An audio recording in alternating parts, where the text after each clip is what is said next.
ইতালির 2026-2021 সালের ডিক্রেটো ফ্লুসি আইনের অধীনে গত 12ই জানুয়ারি 2026 কৃষি বা সিজনাল ভিসার ক্লিক ডে অনুষ্ঠিত হয়েছে। ইতিমধ্যে অনেক আবেদনকারীর নুল্লা ওস্টা বা কাজের অনুমতিপত্র ইস্যু হওয়া শুরু হলেও অনেকের আবেদনই বাতিল বা রিজেক্ট হচ্ছে। বাংলাদেশি শ্রমিকদের ক্ষেত্রে ইতালি ইমিগ্রেশন ও রোমস্থ বাংলাদেশ দূতাবাসের বিভিন্ন তথ্যের ভিত্তিতে সিজনাল এগ্রিকালচার নুল্লা ওস্তা না হওয়া বা রিজেক্ট হওয়ার প্রধান কারণগুলো নিচে বিস্তারিত তুলে ধরা হলো। এক সপ্তাহের মধ্যে নিয়োগকর্তার কনফার্মেশন না দেওয়া সবচেয়ে গুরুত্বপূর্ণ নতুন নিয়ম। এটি ইতালির নতুন ইমিগ্রেশন আইনের DL 145/2024 সবচেয়ে কঠোর নিয়ম।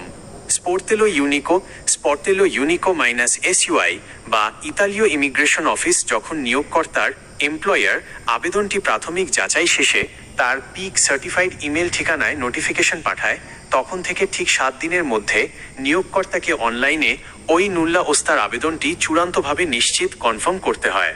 ফলাফল: মালিক যদি কোনো কারণে 7 দিনের মধ্যে এই কনফার্মেশন না পাঠায়, তবে ইমিগ্রেশন সিস্টেম স্বয়ংক্রিয়ভাবে আবেদনটি ডিনাইড করে দেয় এবং নুল্লা ওস্তা বাতিল হয়ে যায়। 2. ক্লিক ডের টাইমিং ও আঞ্চলিক কোটা শেষ হওয়া। 12ই জানুয়ারি ক্লিক ডের দিন মাত্র কয়েক মিনিটের মধ্যে হাজার হাজার আবেদন জমা পড়ে। 2026 সালের জন্য কৃষি খাতে নির্দিষ্ট কোটা 40,075টি রয়েছে, যা ইতালির 20টি অঞ্চলের মধ্যে ভাগ করা থাকে। আপনার মালিকের সাবমিট করা আবেদনটি যদি সময়ের দিক থেকে কোটার ভেতরে না পড়ে ওয়েটিং লিস্টে চলে যায়, তবে নুল্লা ওস্তা হওয়ার সম্ভাবনা প্রায় থাকে না বললেই চলে। 3. মালিকের ট্যাক্স ফাইল ইউনিকো দুর্বল হওয়া। কৃষি খাতের একজন মালিক বা কোম্পানি কতজন বিদেশি কর্মী আনতে পারবেন তা নির্ভর করে তার বার্ষিক আয় এবং ইতালীয় সরকারকে দেওয়া ট্যাক্সের রেভিনিউ টার্নওভার পরিমাণের ওপর। দালালেরা অনেক সময় কম আয়ের বা নামমাত্র ভুয়া এগ্রিকালচার ফার্মের আড়ালে কোটার চেয়ে বেশি নুল্লা ওস্তার আবেদন করে দেয়। ইমিগ্রেশন অফিস যখন মালিকের ট্যাক্স প্রোফাইল এবং অর্থনৈতিক সক্ষমতা যাচাই করে ঘাটতি পায়, তখন আবেদন রিজেক্ট করে দেয়। 4. মালিকের পেক ইমেইল ও প্রয়োজনীয় ডকুমেন্ট অচল থাকা। আবেদন করার সময় মালিকের সার্টিফাইড ইমেইল PEC সচল থাকতে হয় এবং সেটি ইতালির official business registry of they তালিকাভুক্ত থাকতে হয়। এছাড়া কর্মীর থাকার জায়গার চুক্তিপত্র বা আবাসন ঘোষণা ইডোনেইতা অ্যালোজিয়াটিভা PDF ফরম্যাটে সঠিকভাবে আপলোড করতে হয়। এসব নথিতে ভুল থাকলে আবেদন বাতিল হয়। 5. বিগত বছরের কালো তালিকা বা কালোবাজারি ভুয়া মালিক।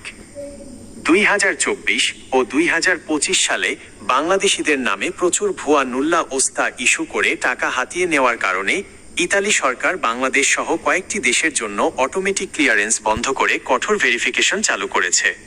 যদি তদন্তে দেখা যায় যে উক্ত মালিক অতীতেও লোক এনেছেন কিন্তু কাজ দেননি বা ট্যাক্স ফাঁকি দিয়েছেন, তবে সেই মালিকের আন্ডারে করা সব আবেদন ব্লক বা রিজেক্ট করে দেওয়া হচ্ছে। 6. মালিকের সাথে পরবর্তীতে যোগাযোগ বিচ্ছিন্ন হওয়া। অনেকেই ইতালির অসৎ দালালদের টাকা দিয়ে আবেদন করান। ক্লিক ডে পার হওয়ার পর ওইসব দালাল বা ভুয়া মালিকদের আর খুঁজে পাওয়া যায় না। ইমিগ্রেশন অফিস থেকে কোনো কাগজ চাইলে বা যোগাযোগ করতে চাইলে মালিক রেসপন্স না করায় আবেদনগুলো সিস্টেমে পেন্ডিং থাকতে থাকতে নির্দিষ্ট সময় পর সর্বোচ্চ 6 মাস আর্কাইভ বা বাতিল হয়ে যায়। আপনার জন্য গুরুত্বপূর্ণ পরামর্শ ও করণীয়: মালিকের সাথে যোগাযোগ করুন, আপনার এজেন্সির মাধ্যমে বা সরাসরি ইতালির নিয়োগকর্তাকে বলুন তার পেক ইমেল নিয়মিত চেক করতে। ইমিগ্রেশন থেকে কোনো নোটিশ আসলে যেন 7 দিনের মধ্যে রেসপন্স করে। স্ট্যাটাস চেক করুন।